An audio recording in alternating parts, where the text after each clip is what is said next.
today I drove very safe and saved the fuel and saved the ATV. I reached the finish. I'm very happy because the dunes is big, so without accidents, just slow the ride and that's all.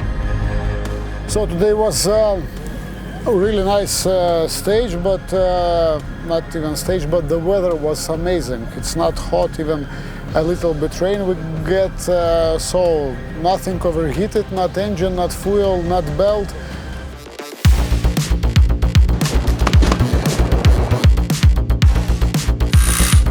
In the first section I meet the recovery Orga car, so I stopped and take from them fuel, so that means all day long I can push full throttle and don't think about the fuel.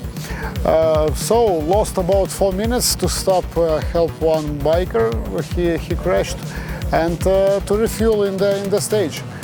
But overall I'm really glad and happy that I'm here. The last 20 kilometers was, I thought, when will be the finish?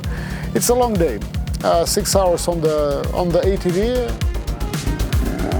Today we didn't have the third level dune, so only 1-2 levels, almost half of track was a straight lines by degrees, so nothing special for today, and let's go to the next day.